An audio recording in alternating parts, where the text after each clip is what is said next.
제가 오늘 나누고 싶은 이야기는 두 부분으로 나눠서 이렇게 하려고 합니다. 제 간증하고 그다음에 제가 사역하고 있는 파푸아뉴기니 그다음에 성경 번역에 대해서 이렇게 하도록 하겠습니다. 이 자리에 계신 성도님들, 지금 마음이 하나님께 있나요? 이렇게 질문을 하면서 시작하겠습니다. 마음이 이곳에 함께 있기를 소원합니다. 하나님의 사랑이 성도님들의 마음을 한 사람 한 사람 만져주는 시간이 되기를 소원합니다. 제가 파푸아뉴기니 사람에게 물었습니다. 뱀 먹어봤어요? 저는 먹어봤거든요. 안 먹어봤어요? 그 맛있는 것을 안 먹어봤어요? 저는 10살쯤 되었을 때 친구들과 뱀을 잡아서 먹고 집에 가서 가족들 앞에서 이렇게 뱀을 잡아먹었다고 자랑을 했어요. 그랬다가 이렇게 반응이 굉장히 이상하더라고요. 너 앞으로는 너가 먹은 숟가락하고 젓가락을 표시해서 놓고 너만 먹어, 이렇게 말씀을 하시더라고요. 그래서 그런 이야기를 제가 현지인한테 해주었습니다. 그러면 이분들이 굉장히 자지러져요. 왜냐하면 선교사들이 보통 자기들보다 더 나은 조건에 있는 데서 온 사람들이잖아요. 그런데 자기들도 안 잡아먹는 사람들이 꽤 많아요. 물어보면 안 잡아먹는 사람이 더 많더라고요. 그래서 난 이렇게 잡아먹었어 하면은 뭔가 동질감을 느끼기 시작합니다. 또 저희 또래는 거의 비슷한 경험인데요. 도시에 산 사람들은 아니었겠지만 보자기에다가 이렇게 책을 이렇게 싸서 다녔었잖아요. 이런 얘기하고 그러면 또 이 사람들이 생각이 또 달라집니다. 그러면서 이전에는 이렇게 한국이 가난한 나라였지만 예수님을 믿고 이렇게 부자인 나라가 되어서 니네들도 정말로 예수님 믿고 그러면 부자인 나라가 될 거야. 너의 자녀들은 더 행복한 나라에서 살게 될 거야. 이렇게 하면 아주 행복해합니다.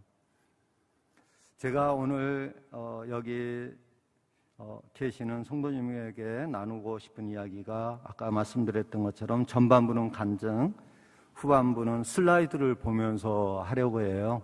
배치를 어떻게 할까 이렇게 생각을 했었는데 이 순서가 좀 더 좋을 것 같아서 그렇게 하겠습니다. 결혼한 지 얼마 안 돼서 제가 29살에 결혼을 했는데요. 제 손윗동서, 두 번째 손윗동서가요. 어느 날 저한테 그런 말씀을 해요. 기도 중에 하나님이 제가 주의 종이 되길 원하신다고 그런 기도를 드렸고, 그리고 하나님께서 그렇게 원하신다고 저한테 이야기를 했습니다. 그랬는데 그때는 좀 당황스러웠어요. 왜냐하면 저는 선교사가 무엇인지도 몰랐고요. 선교사 되고 싶은 마음도 없었습니다. 근데 지나고 나와서 보면 지금 이렇게 선교사가 될 바에는 일찍 네, 하나님, 제가 선교사가 되겠습니다.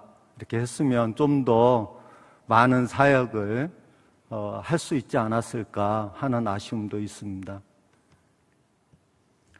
대학교 때 저는 제2전공이 영어였었는데요. 영어에서 언학이라고 하는 수업을 처음으로 들었어요. 그래서 언학 정말 재밌구나. 그래서 대학원을 제가 가게 됩니다.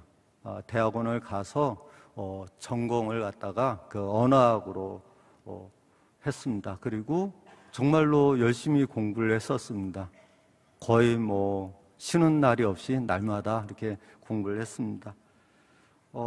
제가 공부하면서 했던 언어들이 되게 많아요. 우리가 보통 이제 우리나라의 중고등학교 교육 시스템으로는 영어 공부를 하잖아요. 그리고 제2외국어가 고등학교 때 독일어였습니다. 그리고 대학교 때 전공이 이탈리아어였고요.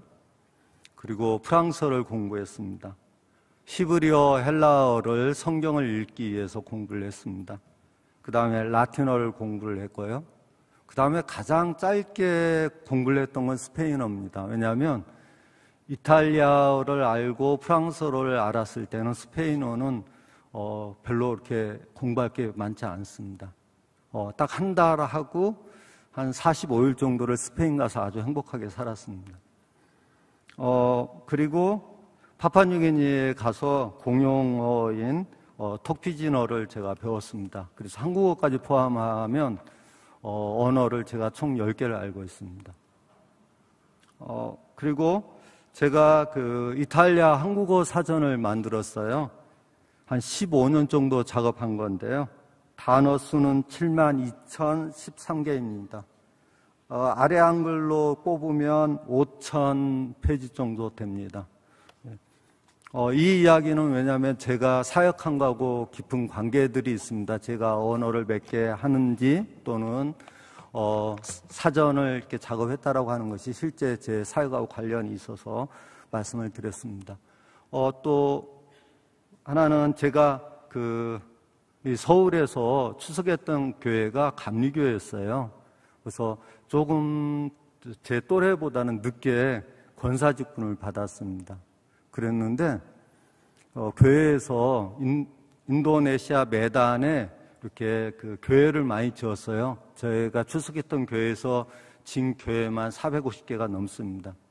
그런데 신천 권사가 되면서 부목사님이 하루는 신천 권사들 다 모이라고 하더라고요. 그러더니 인도네시아에다 교회를 지었으면 좋겠다고 하더라고요. 그런데 다들 뭐 250만 원씩 이렇게 내라고 그랬었어요. 그래서 7명이 250만 원씩 내서 교회를 지었는데 이 그 헌당 예배가 여름방학 때였습니다. 그런데 대부분 저 빼놓고 여름에도 출근을 해야 되는 직장인들이어서 당신은 여름방학 때 놀잖아. 당신이 노니까 갔다 와 하고 자기들끼리 결정을 해서 저를 강제로 인도네시아에 보냅니다. 저는 사실은 학교, 집, 교회 이 세 군데밖에 왔다 갔다 하지 않았습니다. 그랬는데 전혀 생각지도 않는 인도네시아를 가게 된 겁니다. 가서 하나님의 역사심을 갖다 보게 됩니다. 그래서 이렇게 살면 안 되겠구나. 나와 내 가정만을 위해서 살면 안 되겠구나. 하나님을 위해서 나머지 삶을 살겠습니다. 이렇게 하나님께 제가 말씀을 드리고 인도네시아에서 귀국을 합니다. 인도네시아에서 돌아오고 나서 한 2달 동안 회개 기도를 했어요. 그런데 꼭 새벽에 한 2시 정도만 되면 꼭 깨우시더라고요. 그래서 하루에 2시간씩 한 2달 정도 회개 기도를 했습니다. 지금 생각해 보면 이전에도 크게 그게 무슨 죄야 이렇게 싶었던 것조차도 다 하나하나 이렇게 하나님이 생각나게 해주시고 하나하나 기도를 드렸습니다. 용서해 달라고. 그래서 그때만 해도 느꼈던 기분은 큰 건물이 저를 갖다가 짓누르고 있다라는 생각이 들었습니다. 너무너무 괴로웠고 2달 정도 기도하고 나니까 그때부터는 마음이 좀 홀가분해지더라고요. 그러면서 제가 하나님께 약속을 합니다. 하나님, 제가 하나님을 따르겠습니다. 주님, 이 자리에서 죽으라면 죽고 가라고 하면 가고 멈추라고 하면 멈추겠습니다. 이렇게 제가 하나님께 고백을 합니다. 제가 인도네시아 갔을 때 사실은 제 아내가 저를 위해서 굉장히 많은 기도를 했습니다. 하나님에 대해서 좀 더 알았으면 좋겠다라고 하는 마음으로 기도를 했었습니다. 그 기도가 이루어졌던 것 같습니다. 시간이 흐르고 나서 하루는 C국에서 온 GBT 성경번역 선교사가 저보고 도와달라고 했습니다. 도와달라고 했던 건 뭐냐면 언어학에 관련된 거였는데요. 3년 동안 자기가 고민을 했다고 저한테 도와달라고 했는데요. 3시간 동안 제가 그 문제를 해결을 해줬습니다. 3시간 정도니까 3년 동안 고민했다고 하는 게 다 풀렸었어요. 그래서 그 후배가 선생님, 선교사는 제가 돼야 되는 게 아니라 선생님이 선교사가 돼야 되는 것 같아요. 선교사가 돼서 저희 그 성경 번역 선교사들을 도와주시면 안 되겠어요? 이렇게 저한테 물어봤어요. 그래서 저는 아주 쿨하게 네, 좋아요. 이렇게 대답했습니다. 사실은 굉장히 복잡한 얘기인데 저는 선교사님이 저한테 청한 것이 하나님이 저를 부르시는 걸로 저는 받아들였습니다. 그때도 역시 제 아내가 기도를 하고 있었는데요. 아내가 배우자에 대해서 기도를 했었대요. 결혼하기 전에. 그런데 이제 선교사나 목사도 싫다, 이런 기도도 했었답니다. 그래서 그런 부분에 대해서 해결을 했었고, 그리고 창조 목적대로 살 수 있게 해달라고, 그리고 남편의 지식을 하나님의 나라에 쓸 수 있게 해달라고 그렇게 기도를 했다고 합니다. 그래서 제가 그 후배를 만나고 집에 들어오면서 문을 열고 환한 얼굴로 아내한테 영미야, 내가 이제 내 창조 목적을, 하나님이 나를 창조하신 창조 목적을 알았어 하고 제가 집에를 들어섰습니다. 그런데 아내가 이런 기도를 했다라고 저한테 얘기한 적이 없었습니다. 아내는 따로 기도를 드렸던 거고, 이게 하나님이 나를 부르신 거고 나의 창조 목적이다, 이렇게 받아들였었습니다. 그래서 저희 부부는 그렇게 동시에 하나님으로부터 부르심을 받습니다. 그리고 시국 선교사한테 그러면 내가 어떻게 해야 되냐고 물어봤더니, 달라스에 SIL이라고 하는 언어학 학예 연구소가 있습니다. SIL은 가르치는 기관이기도 하고요, 성경 번역을 하는 기관이기도 합니다. 그래서 SIL에 있는 미국의 달라스로 가기 위해서 한국에 있는 SIL 선교사한테 연락처를 달라고 하고, 그 다음에 메일을 보내기 위해서 제가 접촉을 했는데, 그분이 한동대 아릴락의 원장님한테 저의 이야기를 하게 된 겁니다. 그래서 아릴락 원장님이 도와달라고, 포항으로 내려와 달라고, 그래서 포항으로 내려가게 됐습니다. 이것도 그때 생각은 그랬었습니다. 어차피 하나님의 일을 하게 될 건데 굳이 미국으로 꼭 가야 되냐, 이런 생각이 들었습니다. 왜냐하면 동일한 성경번역 선교사를 가르치는데 한국이든 미국이든 같을 거라고 생각하고 포항에 있는 한동대로 내려가게 되었습니다. 한동대를 간 때 되게 기분이 좋았던 것은 뭐가 있었냐면, 한동대는 그래도 기독교적인 학교이기 때문에 하나님에 대해서 마음대로 이야기할 수 있다라고 하는 게 되게 좋았습니다. 왜냐하면 일반 대학에서는 교수가 학생들한테 이렇게 정말로 친밀하지 않으면 어떤 신앙에 대해서 또는 어떤 하나님을 전하는 것 자체가 그렇게 쉽지는 않습니다. 그래서 한동대를 되게 좋아했고 그렇게 내려가게 됐습니다. 2015년대에 내려갔고요. 저희가 2016년대에 파푸아뉴기니를 갔다가 방문하게 됐습니다. 저희 아릴락의 졸업생들이 세계 도처에서 성경 번역을 하고 있는데 도와달라고 해서 저희가 파푸아뉴기니에 가게 되었습니다. 그런데 파푸아뉴기니가 국제공항이 포트 모르스비 수도에 있는데요. 우리나라 작은 도시에 있는 시외버스 터미널 정도 되더라고요. 국제공항이라고 하는 곳이 참 작고 낙후되고, 그런데 이렇게 밖에 나와 보니까 사람들이 신발을 한 반절 정도는 안 신고 다니고 있고요. 또 우리나라에서는 살구나무나 이렇게 매화, 매실나무 이런 것들이 좀 나무가 꽃이 피고, 일반들은 1년생 식물들이 보통 꽃이 많이 피는데 큰 나무들이 이렇게 꽃이 피었더라고요. 우리나라하고 다르다, 이런 생각을 했습니다. 그런데 그 수도에 또 민둥산이 있는 거예요. 불이 났었는지.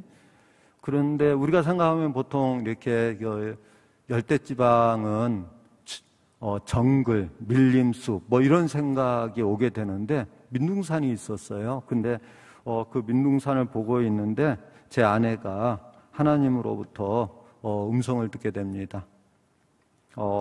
너의 집이 어디라고 할 것 없이 너희들은 내가 부르는 곳으로 돌아다니게 될 거야, 이런 음성을 듣게 됩니다. 여하튼 저희가 그래서 파푸아뉴기니에서 도착해서 경비행기를 타고 우까룸바라고 하는 곳에 성경번역 센터로 저희가 갔습니다. 한 2시간 반 정도 비행기를 타고 갔었고요. 또 거기에서 도착해서 며칠 있다가 또 경비행기를 타고 마당이라고 하는 주가 있는데요. 마당주의 캄바 마을로 저희가 이동을 했습니다. 캄바 마을에 가서 금요일 날 저녁에 갔었는데요. 현지인들이 그 2주에 한 번씩 월급을 받아요. 근데 대부분의 이 사람들은 우리처럼 저축을 하고 이런 개념이 아니에요. 월급을 받으면 그날 다 씁니다. 다 술 마시고요. 그런데 이제 저희가 묵었던 그 숙소에 나무 기둥을 큰 칼로에 한 1m, 2, 30cm 정도 되는 큰 칼인데 그걸 가지고 나무 기둥을 둥둥 치면서 밤내 술 먹고 그랬었습니다.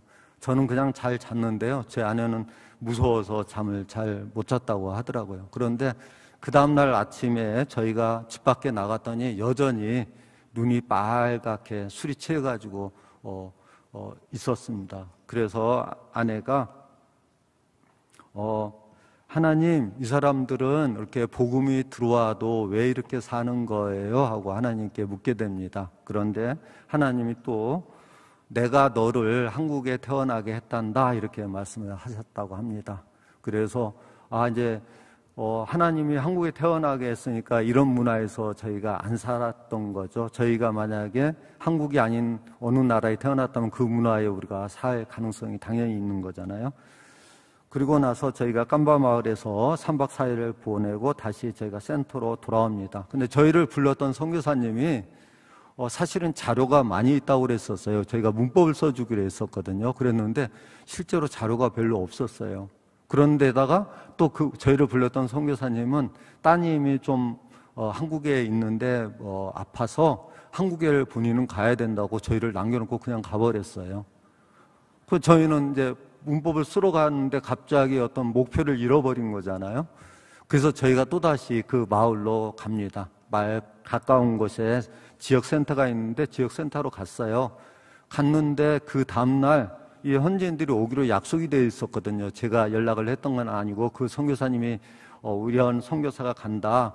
너희가 만나라 이렇게 했는데 그분들이 안 온 거예요. 그래서 그 다음날 제가 전화를 해서 왜 안 오냐 그랬더니 너가 도착해서 전화를 안 해서 안 왔다라고 합니다. 조금 안 맞죠? 그래서 그러냐고 알았다고 빨리 오라고 했습니다. 그런데 그 현지인하고 이야기를 하다 보니까 그 초등학교 선생님 한 분이 훌륭한 작사 작곡가가 있더라고요. 그래서 이 그 분을 만나면 많은 이야기들을 갖다가 우리가 얻어낼 수 있겠다 이런 생각을 했습니다. 이야기는 왜 중요하냐면 그 이야기에는 그 단어가 있고요. 그 다음에 문장을 볼 수가 있거든요. 그것을 많으면 많을 수 있도록 그 문법이 어떻게 되는지 파악을 할 수가 있어요. 그래서 많은 이야기를 받는 게 굉장히 저희들에게는 중요했었습니다. 그래서 그 늦게 온 현지인한테 그 선생님을 만나게 해달라고 그랬더니 그러면 자기가 빨리 가야 된다고 그런 거예요. 그래서 왜 그러냐고 그랬더니 버스가 끊어져서 그 선생님을 못 만난대요. 그래서 그러냐고 보내줬어요. 그 다음날 다른 현지인이 왔어요. 그래서 그 전날 그 현지인이 그 선생님을 만났냐고 물어봤더니 못 만났대요. 그래서 자기가 오늘 일찍 가면 안 되냐고 저 현지인 자기가 만나보겠다고 그런 식으로 해서 9박 10일을 보냈습니다. 좀 많이 안 맞죠. 뭔가 저는 하러 갔는데 이게 도와주는 게 아니라 이분들이 어떻게든 안 하려고 하고 이렇게 했었습니다. 그래서 한 20개 정도의 그 자료를 받았어요. 그런데 이제 이렇게 문장을 받으면요. 그 문장 밑에다가 하나하나에다가 의미를 달고요. 거기서 번역이 있어야 그 언어가 어떻게 되는지 파악이 되거든요. 근데 그게 충분치 못했어요. 그래갖고 그 문법을 못 쓰게 됩니다. 얼마나 마음이 힘들었는지 몰라요. 왜냐하면 그 목적을 갖고 갔는데 그 목적이 사라졌으니까. 그랬는데 거기에 도우라 문법을 써달라고 하는 요청이 들어옵니다. 그래서 2주 동안 제가 한 15페이지 정도 문법을 써줍니다. 그런데 현재 지금 그 도우라 그 성경 번역을 하셨던 선교사님은 아내 선교사님이 암에 걸려가지고 치료는 다 됐거든요. 그런데 결국은 선교지를 떠납니다. 그래서 지금 도우라 성경 번역은 못 하고 있고요. 또 다른 그 선교사님 카니누아 성경을 번역하는 선교사님이 도와달라고 저한테 요청을 했습니다. 그래서 한 달 동안 그 격일로 문법을 갖다가 같이 썼습니다. 그래서 문법을 완성했습니다. 그 문법은 현재 이북 형태로 다운받을 수 있습니다. 그리고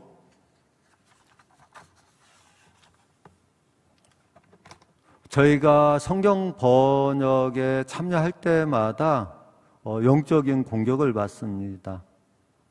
제 아내나 또는 제 아들이 굉장히 힘들어합니다. 그래서 성경 번역은 조금 뭐라 그럴까, 제가 봤을 때는 영적인 싸움인 것 같습니다. 제가 LA 은혜 한인교회 소속이거든요. 그리고 우리 GBT 성경번역협회 소속이고요. 근데 LA 은혜 한인교회 거기 GMI 선교사들 중에서 성경 번역 선교사는 저희 부부밖에 없습니다. 성경 번역에 대해서 많이 알려지지 않았고요. 상대적으로 어려운 것 같습니다. 제가 봤을 때는. 이 빛나교회 계단을 오르다 보면은 지도가 있어요. 지도가 있는데 거기 보면 오세니아 주가 있고요. 거기에 호주하고 파푸아뉴기니가 같은 색깔로 되어 있습니다. 이쪽에 있는데요. 혹시 오르다가 파푸아뉴기니를 보시면 기억해 주시고 성경 번역을 위해서 기도를 해 주셨으면 좋겠습니다. 저희 성경번역 선교사들은 이런 얘기를 해요. 파푸아뉴기니의 성경 번역이 끝나면 예수님이 재림하실 거라고 하는 얘기를 합니다. 왜냐하면 파푸아뉴기니에는 언어가 한 890개 정도 있어요. 한 나라가 되게 많죠. 이따 다시 지도 보면서 더 얘기할 건데요. 그런 생각도 해봐요. 하나님이, 예수님이 바울을 다메섹에서 부르셨잖아요. 굉장히 극적인 장면이잖아요.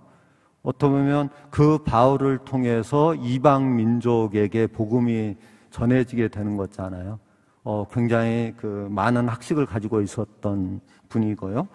그렇게 바울처럼 훌륭한 학자들 또는 하나님에게 마음이 있고 머리가 좋은 사람들을 부르면 제가 봤을 때는 성경 번역이 금방 끝날 수도 있을 거라고 하는 생각이 듭니다. 그런데 하나님은 그 방법을 선택하시지는 않는 것 같습니다. 한 선교사를 두고 여러 기도 협력자들을 붙여서 같이 성경 번역을 하게 하는 것이지 어떤 몇 사람에 의해서 순식간에 끝내기를 원하시지는 않는 것 같습니다. 2023년 현재 전 세계에서 통용되는 언어는 한 6,500여 개로 얘기하고 있고요. 한 10% 정도가 대부분의 사람들이 그 언어들을 쓰고 있고 나머지 90%는 소수 부족들이 사용하고 있는 것으로 추정하고 있습니다. 이 6,500여 개의 언어 중에서 신구약이 다 번역된 언어 개수는 724개고요. 신약만 번역된 것이 1,617개입니다. 우리나라 성경은 신구약이 다 포함된 거기에 들어가 있겠죠. 성경 번역 선교사들은 미전도 종족의 복음을 전하는 것을 목표로 하고 있습니다. 미전도 종족의 복음을 전하기 위해서는 그 미전도 종족이 쓰는 언어로 번역하는 것이 가장 좋다고 저희는 생각하고 있습니다. 이런 생각을 할 수도 있어요. 파푸아뉴기니에도 공용어가 있을 거 아니야. 파푸아뉴기니에 공용어가 있으면 그 공용어로 번역하면 되지. 그런데요, 혹시 미국에 가보셨는지 모르겠지만 미국의 한인교회 가면요, 우리 한글 성경 써요. 미국 나라에서요, 대부분 저는 영어가 그분들이 된다고 생각하거든요. 그럼 영어로 성경 읽고 영어로 설교 들으면 되지. 근데 그렇지 않거든요. 왜냐하면 마음을 울려주지 못해요. 그래서 자신의 언어라고 하는 것은 마음을 울립니다. 사람을 바꿔놓고요.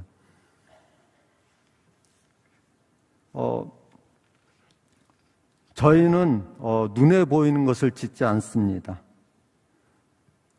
저희는 눈에 보이지 않는 것을 짓습니다. 저희는 말씀 위에 건물을 세우도록 밑작업을 하는 것입니다. 땅을 다지는 작업이라고 봐도 될 것 같습니다. 영적인 전쟁을 치르기 위해서 사역하는 선교사라고 생각해도 될 것 같습니다. 신약을 번역하는데 보통 15년 정도 걸립니다. 그러면 일찍 헌신했으면 신약, 구약 하면 한 30년 정도 하면 되겠죠. 그렇죠? 근데 저처럼 늦게 헌신했으면 뭘 얼마나 하겠어요. 그렇죠? 네.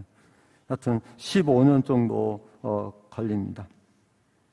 그런데 이 성경 번역을 하다 보면 현지인들과 그 단어 선택이나 문장 선택 때문에 굉장히 어려워합니다. 왜냐하면 같은 언어를 쓰고 있지만 부족이 다르면 그 부족에서는 의미가 다른 경우도 있거든요. 그러면 서로 간에 싸움이 일어나고요. 현지인들끼리. 그리고 자기 성경 번역 안 한다고 보따리 싸서 그냥 가버리기도 합니다. 그런 사람들을 달래가면서 성경 번역을 해야 되니까요. 제가 앞에서 그 현지인들 만나서 이야기를 봤는데 어려움이 있었던 거 얘기했었잖아요. 이렇게 도움을 안 줘요. 자신을 위해서 성경 번역을 하는데 도움을 안 주거든요. 그래서 굉장히 어렵습니다. 또 번역을 하다가 선교사가 중간에 그만두면 현지인들은 자신들이 버림을 받았다고 생각합니다.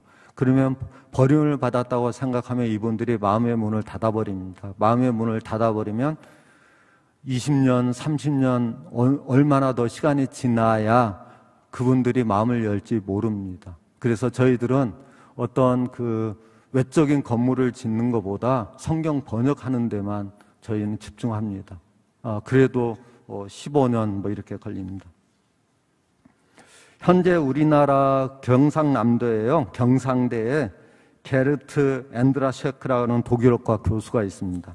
이분이 파푸아뉴기니에서 그 이아트 물이라고 하는 언어 가지고 문법책을 씁니다. 그런데 그분이 썼던 그 문법책에 보면 1912년부터 1914년까지 당시 독일령 뉴기니에 탐험에 참여한 독일의 지리학자 발터 베어만은 흥미로운 기억을 두 가지 남겼다. 하나는 그곳 사람들이 이미 빈랑이라고 하는 것을 씻고 있었다는 것과 다른 하나는 여전히 식인풍습이 행해졌다는 것이다. 빈랑에 대해서는 이따가 다시 말씀드리겠습니다. 그분은 식인풍습이 식용동물이 부족해서 생긴 거라고 추측하였다. 그는 사람을 잡아먹기 위해 다른 부족으로 가는 100여 명의 사람들을 만났다고 한다. 잡아먹은 인간의 두개골을 그들의 마을에 전시한다고 한다. 저희를 보고 우리 할아버지 때 같으면 너희를 잡아먹었어 이렇게 아무렇지 않게 이야기하는 현지인들을 저희들은 만나기도 합니다. 그러면 조금 오싹하죠. 이런 이야기를 들으면 이 나라의 식인 문화가 정말 다 사라졌을까 이런 생각이 들기도 합니다. 혹시 파인애플 이야기를 들어보셨는지 모르겠어요. 읽어보신 분들이 좀 있을 거라고 저는 생각하는데요. 오토 코닝의 그 파인애플 이야기가 여전히 벌어지고 있는 나라가 파푸아뉴기니입니다.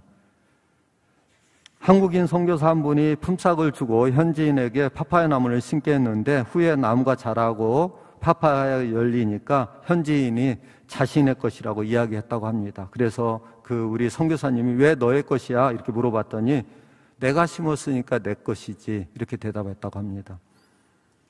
또 저희가 머무르고 있는 센터에 있었던 이야기인데요. 현지인이 집에 큰 나무가 있었는데 태풍으로 그 나무가 쓰러져서 다른 사람의 집에 지붕을 덮쳤다고 합니다. 그래서 지붕 수리비를 내야 되는 상황이 되니까 이웃 선교사한테 돈을 요구했다고 합니다. 왜냐고 물어보니까 나무 뿌리가 너의 집으로도 가 있으니까 너가 수리비를 내야 돼 이렇게 요구를 했다고 합니다. 또 한 번은 제가 추장 아들이랑 이야기를 하다가 내가 추장 아들이니까 너희 부족에 공동으로 곡식을 경작하면 안 되니 하고 제가 물었습니다. 이전에 공동 경작을 했었는데 수확기가 되어서 경작에 참여하지 않은 가정에도 똑같이 수확물을 나누었다고 합니다. 그리고 나서는 더 이상 공동 경작이 이루어지지 않았다고 합니다. 마음이 상한 거죠. 네. 왜냐하면 조금이라도 수고한 사람이 더 가져가면 좋았을 텐데. 또 새마을운동을 하던 한국분이 한 부족에 들어가서 닭장을 짓고 거기에다가 닭을 2,000여 마리 키웠다고 합니다. 그래서 한국에 들릴 일이 있어서 그 현지인에게 관리를 맡겨놓았는데 다시 돌아와서 보니까 그 닭을 다 잡아먹었더랍니다. 그래서 너무 마음이 상해서 이분도 한국으로 철수했다고 합니다. 또 성경 번역을 했던 일본인 여자 선교사의 이야기입니다. 현지에 집을 짓고 살았는데 안식년에 마을을 떠났다가 돌아와서 보니까 현지인들이 그 선교사의 모든 물건을 훔쳐갔다고 합니다. 자기가 사랑했던 그 현지인들이 다 훔쳐간 거죠. 그래서 이분이 마음이 상해서 선교지를 떠납니다. 결국은 일본으로 돌아갔는데요. 2년 후에 암으로 돌아가셨다고 합니다. 또 다른 성경 번역 선교사의 이야기입니다. 안식년을 갔다 왔더니 사역하던 한 마을 사람들이 다 죽어서 마을이 없어졌더라는 것입니다. 알아봤더니 옆에 부족 사람들이 다 죽였다고 합니다. 그 옆에 부족 사람들도 같이 성경 번역을 했던 사람들인데요. 그래서 같이 성경 번역했던 사람들인데 너무 마음이 힘들어서 이 선교사님이 선교지를 떠납니다. 그렇지만 또 이 선교사님은 몇 년 후에 다시 돌아와서 성경 번역을 하고 있습니다. 또 자신의 아버지가 죽자 주술사한테 가서 누가 아버지를 저주했는지 물어보고 저주한 사람이 자신의 큰 아버지라고 지목되자 그 큰 아버지를 죽이기 위해서 그 집으로 쳐들어갑니다. 현지인이. 그런데 사촌 동생이 막으니까 그 사촌 동생을 모가지를 잘라버립니다. 이 모가지가 잘려서 죽었던 사람이 저희 센터에 있는 직원이었습니다. 이곳 사람들은 사람이 죽으면 병으로 죽으면요, 저희는 병으로 죽으면 어디가 아파서 죽은지 대부분 알잖아요. 근데 그 사람들은 누군가가 저주해서 죽었다고 생각합니다. 그래서 점쟁이 주술사한테 찾아가서 누군가 죽였는지 이렇게 물어보고 그 사람이 누가 죽였다, 누가 이렇게 저주한 거야 하면 죽이러 가는 겁니다. 또 작년에 5월에 있었던 이야기인데요. 국회의원 선거에서 자신들이 지지한 후보가 지자 이긴 후보를 지지한 마을 사람들을 5명이나 죽이고 마을 전체를 불태운 사건이 있었습니다. 저희 센터에서 가까운 마을입니다. 여러 가지 제가 파푸아뉴기니에 대해서 이야기를 했습니다. 이런 곳이 지금 현재 파푸아뉴기니입니다. 방송실 슬라이드를 좀 보겠습니다. 네. 다음 슬라이드로 넘어가겠습니다. 저희가 마을에 가서 함께 살았던 가족들과 친지들입니다. 저하고 제 아내가 잘 보이죠? 색깔이 달라서요. 그리고 제 아내 그 옆에 바로 아이가 하나 있고 그 옆에 할머니가 있는데요. 그 할머니가 제 아내하고 동갑이에요. 우리도 옛날에 그랬잖아요. 못 먹고 골골하고 못 먹으니까요. 이분들이 식사를 하루에 한 끼밖에 못 먹어요. 없어서요. 좀 안타깝죠. 지구상에도 아직도 그런 나라 많습니다. 우리는 너무 잘 먹어서 어떻게 살을 뺄 건가 고민하고요. 강제로 살을 빼기 위해서 약을 먹기도 하고요. 그렇긴 한데요. 이 사람들은 그렇게 살고 있습니다. 자, 다음 슬라이드요. 이 글자가 작아서 잘 안 보여요. 제가 오늘 선택한 말씀 구절입니다. 여기 헬라어로 위에 쓰여 있고요. 그 밑에 발음교가 있습니다. 제가 읽어보겠습니다. 호티 하우테 에스틴 해 앙겔리아 헨 에쿠사테 아프 아르에스 히나 아카포멘 알리에루스. 이거 번역하면 그러므로 이것이 메시지다. 너희가 처음부터 들은 우리는 서로 사랑해야 한다. 이런 문구입니다. 다음 슬라이드 보겠습니다. 여기 우리나라 말로 된 성경들을 이렇게 쭉 적어놨는데요. 우리나라 말은 주어가 맨 앞에 오고 그 다음에 목적어 동사가 옵니다. 근데 코인의 그리스어는요, 보통 우리가 헬라어라고 얘기하는 코인의 그리스어는 동사가 먼저 나오고 주어, 목적어 이렇게 순서가 이렇게 되어 있습니다. 근데 주어를 빼고 보면 한국어는 목적어 동사 우선이고요. 코인의 그리스어는 동사 목적어입니다. 근데 문장에서 가장 중요한 건 동사거든요. 그래서 동사가 앞에 있는 것을 갖다가 선, 해거 이렇게 하고요. 동사가 뒤에 있는 것을 후, 해거 이렇게 얘기합니다. 예를 들면요. 한국어는 내가 배가 고파서 감자를 먹었다가 굉장히 자연스러운 표현인데요. 이것을 나는 감자를 먹었다 배가 고파서, 또는 나는 감자를 먹었다 배가 고팠기 때문이다, 이렇게 말하는 것은 조금 약간 어색합니다. 이해하는 거요. 실제로 젊은 사람들은 이렇게 표현도 많이 합니다. 우리가 쓴 좀 더 편한 말보다 이렇게 생각나는 대로 막 하는 경우도 있습니다. 그런데 의사소통에는 문제가 없지만 내가 배가 고파서 감자를 먹었다가 좀 더 자연스러운 표현입니다. 이야기를 하게 된 것은 저기 여러 성경 구절이 있지만 개역개정 맨 밑에 보겠습니다. 그 위에 것은 여러분이 처음부터 들은 소식은 이렇게 돼 있잖아요. 그렇죠? 근데 밑에 것은 보면 우리는 서로 사랑할지니 이는 너희가 처음부터 들은 소식이라, 이렇게 되어 있습니다. 사랑할지니, 그 리을지니 때문에 조금 젊은이들은 이해하는 게 어려움이 있는데요. 저 리을지니가 뭐뭐 해야만 한다, 이렇게 그 당위성을 나타내는 표현이에요. 그래서 우리는 서로 사랑해야 된다, 이것이 너희가 처음부터 들은 소식이다, 이렇게 번역을 하면 누구나가 이해하기 편한 거죠. 그래서 이제 성경 번역에서 대해서 제가 잠깐 얘기하고 싶은데요. 그래서 이제 이슈가 되는 겁니다. 헬라어로 되어 있는 그것의 순서대로 번역을 해야 되는 거 아니냐, 그 말씀이 하나님의 말씀에 더 가까운 거 아니냐, 이렇게 생각하시는 분들이 있습니다. 그래서 그 순서마저도 똑같이 지켜야 된다라고 하는 사람들이 있고요. 아니다, 그 순서가 중요한 것이 아니라 그 언어에 따라서 거기에 맞게 번역을 해야 된다, 이렇게 주장을 합니다. 그런데 개역개정은 이 네 가지 예 중에서 가장 한국어답게 번역을 했습니다. 네, 그 다음을 보겠습니다. 우리 파푸아뉴기니의 저희 센터에 있는 그림이에요. 그런데 어떤 그림에는 얼굴에 이렇게 눈, 코, 입 있고 어떤 것은 없잖아요. 그렇죠? 우리 아이들이 사람을 그리려면 저렇게 비슷하게 그리긴 해요. 색깔은 다르고요. 우리가 얼굴이 검정색이 아니니까. 그렇죠? 예, 다른 모습입니다. 다음 슬라이드요. 여기는 성경 번역의 주요 역사를 제가 적어놨는데요. 가장 오래된 번역본이 거의 성경 히브리어를 갖다가 코인의 그리스어로 번역한 것입니다. 그게 가장 오래됐고요.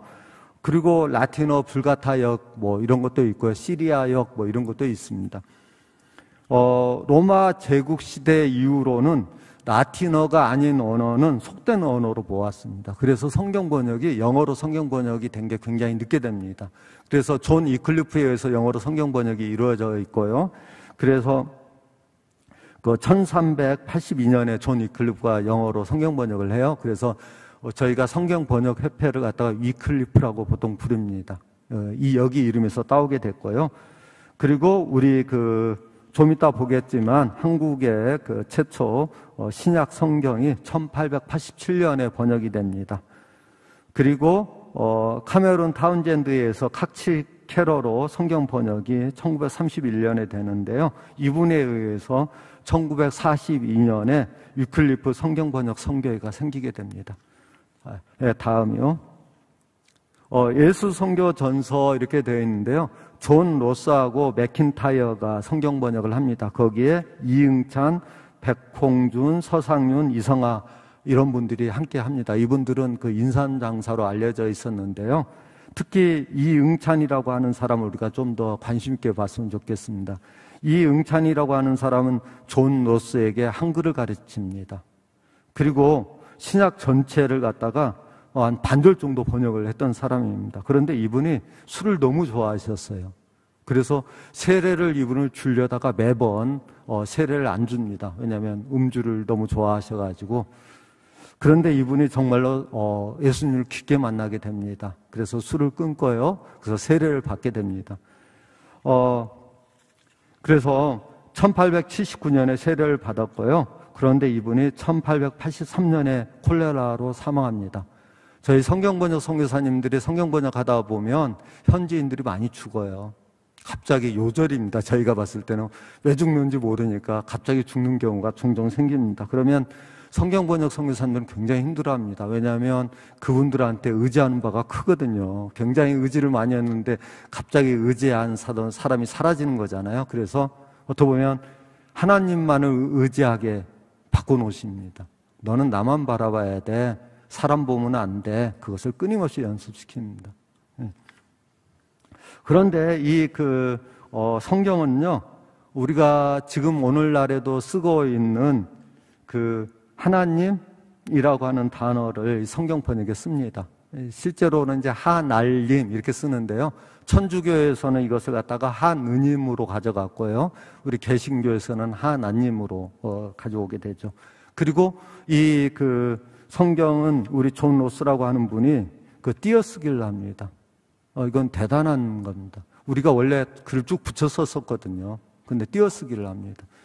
자, 다음 슬라이드요. 존 로스가 쓴 조선어 첫걸음의 한 페이지입니다. 잘 안 보이시겠지만요. 맨 위에 있는 게 너를 믿지 못하겠다 이렇게 써 있습니다. 얼마나 그 믿지 못하게 행동을 했으면 너를 믿지 못하겠다 이렇게 썼을까요? 그렇죠? 그 좀 이해가 돼요. 아까 제가 우리 현지인들 애먹인다고 그랬잖아요. 그런 것처럼. 그렇지만 저희는 그렇게 쓰지는 않는데 이렇게 썼습니다. 근데 이 문법서가요, 평안도 사투리로 되어 있어요. 그래서 조금 웃음이 나오기도 하고 그러는데요. 우리 한글 맞춤법 통일안이 1933년도에 나와요. 그래서 그래서 조금 이렇게 낯설구나 이렇게 이해하시면 될 것 같습니다. 다음 슬라이드요. 이수정이 1882년 7월에 임오군란 때 명성황후의 생명을 극적으로 구한 공이 인정되어서 수신사 수행으로 일본에 가게 됩니다. 임무는 일본의 농업을 갖다가 배우고 오라고 보내진 걸로 알고 있습니다. 그런데 그 일본의 도쿄 농학사인 찌다센을 만나서 찌다센이 그 한문으로 된 신약 성서를 줍니다. 그래서 복음을 받아들이고요. 그리고 미국 선교사 녹수로부터 세례를 받습니다. 그리고 1885년에 신약 마가전 복음서 언해를 갖다 출판합니다. 이분은 한학자였거든요. 아까 우리가 그 위에서 얘기했던 이응찬이나 백홍준, 서상윤, 이성화 이런 분들은 인삼장사였다고 했잖아요. 그분들이 가지고 있는 한계가 있었거든요. 그런데 이 이수정은 한학자였기 때문에요. 이 성경 번역이 굉장히 깔끔합니다. 담백합니다. 네, 다음 슬라이드요. 그리고 나서요, 우리나라에서 성경 번역자회가 조직됩니다. 한국인 6명 하고요. 그 다음에 선교사 6명이 이것을 갖다가 조직해서 성경 번역을 하게 됩니다. 이분들이 가졌던, 생각은 뭐냐면, 처음으로 나온 그 신약 성경이 너무 평안도 사투리가 많다는 것입니다. 그래서 한양의 중상류층의 그 용어로 바꾸는 작업을 합니다. 지금도 여전히 성경 번역에서는 어떤 단어라든가 어떤 용어들이 문제가 됩니다. 그래서 성경 번역을 새롭게 하기도 하고 그렇습니다. 그래서 이 성경이 한글을 갖다 통일시키고 표준말을 보급시키는데 기여했다고 평가받습니다. 그렇지만 평안도 사투리는 완전히 없애지는 못했다고 합니다. 다음 슬라이드요. 여기 보게 되면은 우리가 알렉산더 알버트 피터스라고 하는 목사님을 우리가 주목해야 되는데요. 이분이 시편의 일부를 모아서 시편 차료라고 하는 것을 갖다 출판을 합니다. 그리고 이분이 구약 성경을 완성을 합니다. 그래서 1910년에 구약이 완역되고 그 다음에 이것이 1911년에 출판됩니다. 그러면서 이전에 번역된 신약하고 구약이 합쳐져서 성경 전서가 1911년에 출판이 됩니다. 처음으로 신약과 구약이 통합본이 나온 것입니다. 신약이 번역이 되고 나서 24년 만에 이루어진 것입니다.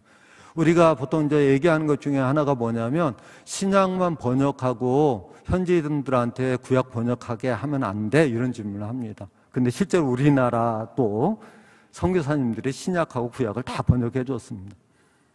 다음에요. 다음 슬라이드. 예. 거기에 성서공회, 우리나라 성서공회가 있는데 홈페이지에 들어가면 이런 것들이 보입니다. 이게 PDF 파일로 되어 있고요. 다운받아서 보실 수 있습니다. 혹시 옛날 성경이 궁금하면 이렇게 들어가 보시면 좋을 것 같습니다. 다음 슬라이드요. 여기 보게 되면 성서공에서 공인된 성경들입니다. 성경전서, 성경전서 개역, 신약전서, 그리고 카톨릭과 함께 번역된 공동 번역 성서, 그 다음 표준 세번역, 그 다음에 개역 개정판 성경, 바른 성경 등이 있습니다. 다음 슬라이드요. 여기 보게 되면 그 공인되지 않는 성경을 갖다 사역 성경이라고 합니다. 근데 맨 밑에 보면요. 메시지 성경이 있어요. 한때 우리나라의 메시지 성경이 꽤 유행했었거든요. 사람들이 많이 봤고요. 유진 피터슨이 그 헬라하고 히브리어를 갖다 영어로 번역했다고 해서 굉장히 그 유명해졌었고요. 우리나라에서도 한국말로도 번역이 됐습니다. 그런데 이 번역은 사역 성경에 포함됩니다. 왜? 유진 피터슨 혼자 번역을 했으니까요. 저희 성경 번역 기관에 검증을 받지 못했습니다. 생각보다 굉장히 검증이 까다롭습니다.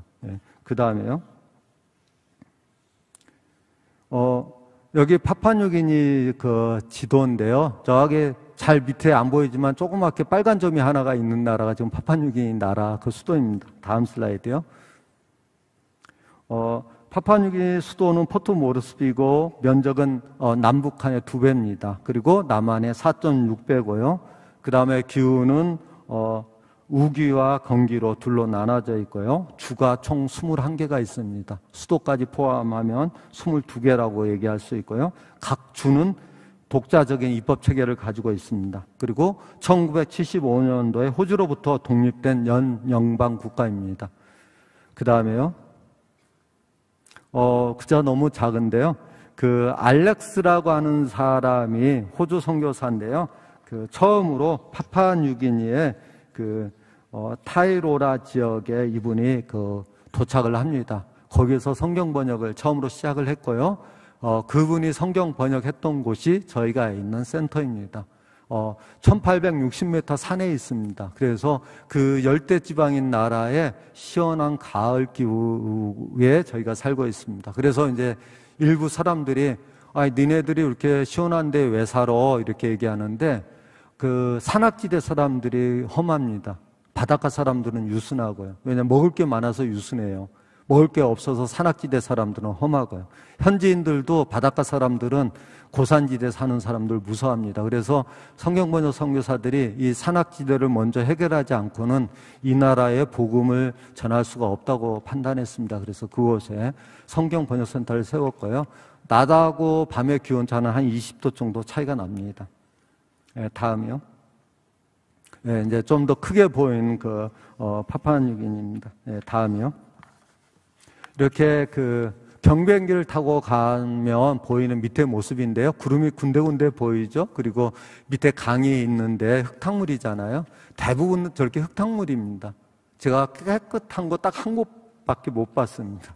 그래서 이 사람들은 이 강물을 마실 수가 없습니다. 그래서 빗물을 마시고 삽니다. 대부분요. 다음 슬라이드요.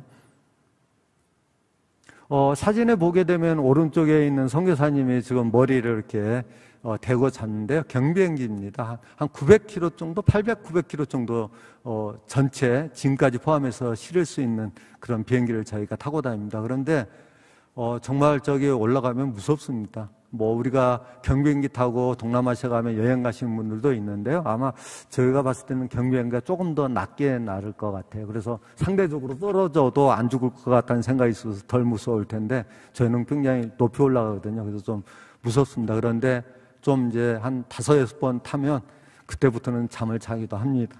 네, 다음이요. 저희 성경번역센터가 있는 마을입니다. 그 다음에요. 이게 그 아까 빈랑이라고 하는 비틀넛이라고 하기도 하고요. 현지인들은 부아이라고 합니다. 오른쪽에 그 도토리처럼 보이는 열매가 그거고요. 왼쪽에 그 콩처럼 보이는 것이 닭가라고 하는 식물입니다. 이 두 가지하고 조개가루를 섞으면 마약 성분이 생깁니다. 그래서 거의 초등학생들부터 이것을 하고 있습니다. 굉장히 심각합니다. 예, 그 다음에요. 저희가 있는 센터에 그 장이 섭니다. 저렇게 장이 서는데요. 일주일에 2번 서요. 그런데 대충 보면 보이겠지만요. 바나나, 당근, 토마토, 상추, 가지, 양배추, 패션프루트, 이런 것들이 있습니다. 그래서 다양하지는 않습니다. 저걸 1년 내내 저희가 먹고 삽니다. 자, 그 다음 슬라이드예요. 제 아내가 마을에 가서 마을 어구에 있는 그 장에 가서 물건 사는 그 모습입니다. 예, 다음 슬라이드요. 초등학교 교실입니다. 펑 트여 있죠. 우리나라 초등학교, 제가 어렸을 때 다녔던 초등학교도 저것보다는 나았던 것 같아요. 네, 그 다음에요. 아이들 사진입니다. 축제 때 모습인데요. 제가 아이들 사진을 몇 장을 이렇게 했어요. 근데 가만히 보아보세요. 이게 저 사람들의 문화하고 상관없으면 굉장히 낯설 거예요. 근데 낯설지 않습니다. 저는 저 분장이 전혀 낯설어 보이지 않거든요. 자, 그 다음에요. 굉장히 크면 미래의 전사가 될 것 같은 아이인데요. 자, 그 다음에요. 이 아이도 이렇게 나무를 잘 깎아놓은 인형처럼 만들어 놓은 그런 아이인데요. 자, 그 다음에요. 또 넘어가겠습니다. 저기 우리 현지인의 밀가루를 이렇게 얼굴에 이렇게 바르고 있는데 이 사람들은 밀가루를 이렇게 뒤집어 쓰는 것을 축복의 상징으로 생각합니다. 그래서 이렇게 밀가루를 이렇게 사람들한테 뿌리고 그렇습니다. 그 다음에요. 그 다음에요. 또 그 다음에요. 그 다음에요. 여기는 그 머리에 진흙으로 만든 항아리를 뒤집어 쓰고 있는데요. 이 부족이 부족 간의 전쟁에서 쫓기다가 진흙탕 물속에 숨었다가 나왔는데 상대 부족이 귀신이 나타났다고 하고 도망을 갔답니다. 그래서 그 상대 마을을 이겼는데 이렇게 대승리를 거둔 후에 전쟁을 할 때 진흙 항아리를 뒤집어 쓰고 했답니다. 저 항아리거든요. 사실 되게 무거워요. 아마 뛰기가 저는 힘들었을 것 같은데 겁을 주는 용도로는 충분히 사용됐었던 것 같습니다. 다음 슬라이드요. 여기는 그 사람들이 몸에 지금 진흙을 갖다 바르고 있는 모습인데요. 조문객들이에요. 조문객들이 저렇게 진흙을 바르고 있는 모습입니다. 차에 보면 차에도 손두조각이 있고 그러는데요. 그런 모습입니다. 다음에요. 자, 할머니가 지금 머리에 이런 것을 메고 있어요. 제가 가져왔는데요. 예쁘죠? 이렇게 생긴데 저건 좀 커요. 아이를 갖다가 넣어갖고 다닐 수 있을 정도로 큰 용도입니다. 다시 화면을 보여주세요. 그 다음에요. 여성들이 머리에다, 목에다 이렇게 메고 있는 이거죠. 이겁니다. 빌름이라고 부르고요. 제가 봤을 때는 우리나라 표현은 망태, 이게 좀 더 맞을 것 같은데, 빌름입니다. 근데 저것을 평생 메고 삽니다, 여자들은요. 그 다음에요. 다음 슬라이드요. 저기 언덕에 있는 그 현지인들 집입니다. 보통 그 가족 단위로 촌락을 구성하고 있습니다. 그 다음에요. 현지인 집입니다. 다음에요. 이것은 교회이고요. 그 다음에요. 교회 안에서 예배를 준비하고 있는 현지인들의 모습입니다. 다음에요. 마을에 있을 때 저희가 살던 집입니다. 되게 좋은 집이에요. 왜냐하면 다른 선교사님들이 두 분은 호텔에서 살았네요 이렇게 표현을 했어요. 다른 선교사님들은 쥐한테 물렸다고도 하고요, 자다가. 저희는 저 집에는 쥐는 안 올라왔습니다. 저기 보게 되면 밑에 판자로 되어 있는 의자가 있죠. 거기에서 현지인들이 자면서 저희가 저기서 사는 동안 밑에서 저희를 지켜주었었습니다. 그 다음에요. 조그만한 동물이 하나 보이는데요. 쿠스쿠스라고 하는 동물이에요. 애완용 동물처럼 키우는데요. 이거 잡아먹어요. 저거하고 왈라비라고 하는 또 캥거루과의 동물인데요. 조그마한 거 있어요. 그거하고 그 다음에 좀 큰 타조 같은 새가 있거든요. 그 새하고 세 가지가 좀 많이 이 사람들이 잡아먹는 것 같아요. 우리가 타잔 영화에서 보는 것 같은 기린이라든가 사자라든가 하마라든가 이런 거 없습니다. 그 다음에요. 마을에 갔을 때 저희가 신방 보는 그 장면인데요. 거기 보게 되면은 한 가운데 그 사람이 있고요. 그 다음에 몇몇 사람들이 팔짱을 끼고 있습니다. 저희는 이렇게 팔짱 끼고 있는 것은 사실은 저희들이 우리 문화에서는 별로 안 좋은 걸로 저희가 몸동작으로 이해를 합니다. 그렇죠? 뭔가 이렇게 이상하게 이렇게 너가 그런 말을 하니? 이런 느낌일 수도 있고요. 여러 가지가 전달이 되는데 저 사람들은 내가 너의 말에 잘 듣고 있다. 내가 너 말에 동감한다. 이렇게 표현할 때 이렇게 팔짱을 낍니다. 그래서 저희가 오해할 수 있는 부분 중에 하나가 저건데요. 그 다음에요. 여기 보게 되면 바나나, 고구마, 토란 이런 것을 삶은 것과 라면에 통조림을 넣어서 끓인 국이 저기에 있습니다. 이 사람들이 그 라면에 통조림을 넣어서 끓인 국을 갖다가 손님에게 특별식으로 제공합니다. 어디를 가든 똑같습니다. 그 다음에요. 제 아내가 그 코코넛을 그 강은 그것을 갖다가 짜고 있는 겁니다. 저 물을 가지고 그 밥을 짓기도 하고요. 바나나를 삶아서 먹기도 합니다. 다음 슬라이드요. 제가 사역하고 있는 모습입니다. 또 다음 슬라이드요. 이것도요. 그 다음에요. 이것도요. 여기 그 사진은 이 그 메라메라라고 하는 언어였는데요. 우리나라 말에 여기, 거기, 저기 이런 표현이 있잖아요. 여기는 말하는 사람이 있는 것이고요. 거기는 말 듣는 사람이 있는 곳 같다. 거기 뭐 돈 떨어져 있잖아요. 이렇게 표현하죠. 그렇죠? 그다음에 저기는 말하는 사람과 말 듣는 사람이 떨어져 있는 것을 저기라고 하죠. 우리는 이렇게 세 개로 나눠져 있는데요. 이 그 메라메라는 하는 이런 단어가 한 15개 정도 있었어요. 그래가지고 이것을 갖다 문법적으로 구분을 해야 돼서 제가 그 현지인들한테 물어보고 있는 장면인데요. 저 서 있는 분이 사무엘이라고 하는 분인데요. 작년에 돌아가셨어요. 그냥 허망하게 돌아가셨어요. 이분들은 병원에만 가면 대부분 죽어요. 우리는 병원에 가면 살아서 나오는데. 예. 여튼 그 다음에요. 제 아내가 저기 그 선교사님하고 그 사역하고 있는 장면인데요. 굉장히 심각한 모습으로 공부를 하고 있습니다. 그 다음에요. 코코넛 국물에 그 바나나와 토랑, 고구마 등을 삶은 음식이 보이는데요. 그 모르베 지역의 아제라라고 한 마을에서 찍은 겁니다. 시커먼 솥이 제일 오른쪽에 있는 거죠. 이것이 그 흙으로 구운 그 그릇입니다. 그 다음에요. 제 오른쪽 다리가 땡땡 부어 있는데요. 저기 중간중간에 보이면 그 샌드플라이, 뭐 우리나라 말로 모래파리라고 번역을 하더라고요. 모래파리가 물었고요. 그 다음에 염증이 생겨가지고 다리가 저렇게 부었습니다. 제가 한 달 동안 저렇게 살았습니다. 수염제가 없어서요. 그래서 저희 센터로 들어와가지고 약 먹으니까 한 3일 정도 있으니까 다 없어지더라고요. 그게 없어서 한 달 동안 저렇게 저기 그 휴지로 발가락을 감아놨잖아요. 이게 발가락에 부으니까 무좀이 생기더라고요. 그래서 어떻게든 조금이라도 덜 괴롭게 하기 위해서 저렇게 있었습니다. 네, 그 다음에요.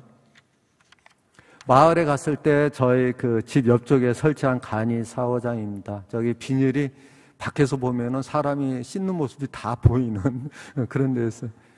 저희가 나중에 알았어요. 사람들이 왜 주위로 왔다 갔다 했는지. 네. 네, 그 다음에요. 저 바닷가에 있는 화장실입니다. 저기 보면 막대가 2개가 놔져 있잖아요. 무서워하는 사람 저기 건너가지도 못할 것 같아요. 차라리 아무 데나 가서 다른 데 가서 볼일 보는 게 낫죠. 그렇죠? 예. 저기 가면은 옛날에 우리나라 그 화장실처럼 그렇게 되어 있습니다. 예. 우리가 푸세식이라고 하는 표현 썼나요? 푸세식, 뭐 그런 화장실처럼 되어 있습니다. 밑에가 빵 뚫려 있는. 예. 그 다음에요. 저희가 그 마을에 가면 현지인들이 좋아하는 것들을 저렇게 싸갑니다. 우리가 보통 가면 싸가는 게 소금, 설탕, 쌀, 통조림, 뭐 이런 것들입니다. 통조림을 정말 좋아해요. 바닷가 사는 사람들도 저희 같으면 신선한 생선을 더 좋아할 것 같은데 이 사람들은 통조림을 더 좋아합니다. 네, 그 다음에요. 제가 그 근무하고 있는, 사역하고 있는 문서보관실의 사진입니다. 그 다음에요. 네, 저랑 같이 사역하고 있는 현지인들입니다. 그 다음에요. 이렇게 낡은 성경 번역을 하면서 논문들을 쓰게 되어 있습니다. 그래서 논문들이 저렇게 나오게 되는데요. 1960년대 초반부터 있어요. 그것들을 갖다가 스캔해서 PDF로 변환하고 그 다음에 인터넷에다가 올립니다. 디지털 웹 서비스도 제가 하고 있습니다. 그 다음에요. 문서보관실 안에 사진이고요. 그 다음에요. 이것은 제가 그 현지인한테 그 사전을 갖다가 만드는 작업에 대해서 설명하고 있습니다. 제가 아까 이탈리아 사전을 15년 동안 만들었다고 했잖아요. 그 사역을 가서 저렇게 하고 있습니다. 거의 편찬 그 사역인데요. 이 강의를 듣고 이 청년이 자기 부족에 가서 부족어를 모으고 사전을 만들었습니다. 그 다음에요. 제가 그 현지인과 그 선교사를 상대로 언어학을 그 수업을 하고 있는 모습입니다. 제가 가르치는 사역도 하고 있습니다. 그 다음에요. 여기 그 탁자 위에 물건들이 있는데요. 그 물건들에 해당되는 형용사를 놓아봐라 이렇게 현지인들한테 했을 때 현지인들이 이렇게 놓은 것입니다. 그래서 이제 형용사의 개념에 대해서 이해를 하게 시키는 건데 저기 쓰였던 글자는 영어입니다. 영어로. 왜냐하면 현지인들한테 저희가 처음부터 부족어를 배워서 부족을 알아서 가르칠 수가 없잖아요. 그래서 영어를 매개로 해서 수업을 하는 것입니다. 그 다음에 이 사진은 저희가 현지인들한테 문법을 갖다 가르치고 그 다음에 자기 부족어로 그 문법을 이렇게 설명하게 하는 그 시간입니다. 얼마나 잘하는지 모릅니다. 예, 그 다음에요. 저희가 그 코로나 기간 동안에 저희가 번역했던 성경들입니다. 저기는 오디오 성경도 있고 종이로 되어 있는 성경도 있습니다. 사람들은 코로나라고 많이 미국 선교사들은 많은 선교사들이 미국으로 철수를 했었거든요. 그럼에도 불구하고 하나님은 여전히 일하고 계시고 저러한 그 사역들을 갖다가 선교사들과 같이 하셨었습니다. 다음이에요. 성경 봉헌하면서 눈물 짓는 남자 성도의 모습입니다. 사실은 굉장히 보기 힘든 모습입니다. 왜 그러냐면 이 사람들은 부족과 부족의 싸움이란 표현을 쓰지 않고 전쟁이라고 표현합니다. 왜냐하면 국가 대 국가로 보는 것입니다. 그래서 전사들이 우는 모습은 그렇게 사회에서 용납되는, 문화에서 용납되는 모습이 아닙니다. 그런데 성경을 봉헌하면서 저렇게 우는 모습입니다. 굉장히 가슴을 뭉클하게 하는 그 사진입니다. 예, 다음에요. 저희 센터에 있는 성경을 봉헌한 선교사들의 사진입니다. 일종의 명예의 전당과 같은 곳입니다. 파푸아뉴에 있는 많은 언어가 이렇게 성경 번역되기를 소원합니다. 다음에요. 그게 끝인가요? 예, 됐습니다. 여기서 이제 다른 것 제가 얘기하겠습니다. 저희 부부 사진이 끝에 있었거든요. 예, 저희 센터에서는 센터에서 아내와 제가 몇몇 청년들을 보았었습니다. 그런데 정말 놀랐습니다. 왜냐하면 옷을 말끔하게 입었고요. 옷차림새, 걷는 모습, 얼굴 표정 등이 다른 현지인들과 달라 보였습니다. 그래서 저희들은 저 사람들은 왜 다르지? 서로 말했습니다. 나중에 알고 보니까 그 부족은 성경 번역이 오래되었고 다시 성경 번역을 재번역하겠다고 성경 번역 훈련을 받고 있는 청년들이었습니다. 예수님의 말씀이 들어가면 사람들이 달라집니다. 저희가 달라져서 여기에 있는 것과 같습니다. 어둠이 물러나고 빛이 들어오기 때문입니다. 파푸아뉴기니의 대부분의 부족은 결혼하기 위해서 장인 장모에게 신부를 돈 주고 삽니다. 보통 그 돼지 값으로 이렇게 부르는데요. 돼지 한 마리 값은 가장 약한 여자이고요. 그 다음에 돼지 5마리는 가장 강한 여자입니다. 우리나라 돈은 한 마리 한 40만 원 정도 합니다. 그러면 최고의 여자의 몸값이 한 200만 원 정도밖에 안 합니다. 그렇게 팔려온 여자들은 평생 노예처럼 삽니다. 자식 낳고. 그게 파푸아뉴기니의 여자들의 삶입니다. 그런데 그러한 나라, 그런 부족에도 성경 번역이 들어가 있는 데는 사람들이 다릅니다. 여자들을 노예로 더 이상 취급하지 않습니다. 그건 정말 놀라운 겁니다. 자, 성경 번역은 정말 그 사람을 바꿔놓고 문화를 바꿔놓고 세계관을 바꿉니다. 그 다음에요. 선교사가 되고 나서 저희가 알게 된 것은 하나님의 사람들을 세워놓고 하나님이 일하고 계신다는 것입니다. 하나님의 사역에 같이 하자고 사람들을 하나님이 초대하고 계신다는 사실입니다. 바알에 무릎을 꿇지 않았던 7,000명처럼 하나님의 일에 함께하지만 일반 사람들에게 알려지지 않은 사람들이 많이 있다는 사실입니다. 하나님이 성도님들을 초대했는데 때가 아직 아니라고 또는 이런저런 핑계를 대면서 혹시 이 자리에 있지 않습니까? 하나님과 나만이 아는 은밀한 이야기, 하나님으로부터 사랑받을 수밖에 없는 은밀한 이야기들을 혹시 가지고 계십니까? 사랑하는 빛나 교회 성도님, 이 하나님의 역사에 소문나지 않는 사역자가 되고 싶지 않습니까? 사람들로부터 칭찬받는 사람이 아니라 하나님으로부터 칭찬받는 성도님이 되시길 소원합니다. 지금까지 그렇게 살아오셨다면 힘내서 조금만 더 사시고 그렇게 살아오시지 않았다면 오늘 밤부터 그렇게 사는 성도님이 되시길 소망합니다. 생각만 해도 멋진 일인 것 같습니다. 하나님의 사역에 함께하는 성도님, 그렇지 않나요? 성령님이 함께하는 사람은 자연히 저는 그렇게 될 수밖에 없다고 생각합니다. 자신을 알리는 것이 아니라 하나님을 알리고 하나님으로 인해서 그 기쁨을 감출 수 없어서 사람들에게 전도하고 하나님에 대해서 이야기하고 같이 교회 가자고 하고 남 몰래 하나님이 좋아하는 일들을 할 수밖에 없는 것 같습니다. 지난 4월 말에 포트모르스에서 사역하시는 선교사님을 통해서 들은 이야기입니다. 이전보다 길에서 멍하니 앉아있는 사람들이 줄어들고 시장에서도 상인들이 질서 지키고 손님들을 속이지 말자고 스스로를 이야기한다는 것입니다. 좀처럼 바뀌지 않고 바뀌지 않을 것 같은 나라가 말씀으로 인해서 조금씩 변하고 있습니다. 제가 앞에 서두에서 무슨 말씀을 드렸었냐면 여러분들이 파푸아뉴기니를 위해서 기도해 주실 것을 생각하니까 너무 웃음이 나오고 기분이 좋다고 했습니다. 우리 성도님들 파푸아뉴기니를 기억해 주시고요. 그곳에도 저희 아까 아이들 정말 예쁘잖아요. 그렇게 예쁜 아이들이 있고 하나님이 사랑하는 사람들이 그곳에 있습니다. 그것을 위해서 함께 기도해 주셨으면 감사하겠습니다. 제가 보통 기도를 하면 끝맺는 그 기도가 뭐가 있냐면요. 하나님의 눈으로 세상을 보고 예수님의 사랑으로 사람들을 안고 성령님을 따라 사는 인생이 되게 해 주십시오. 여기에 계시는 성도님들 하나님과 함께 하시는 삶이 되길 소원합니다. 감사합니다.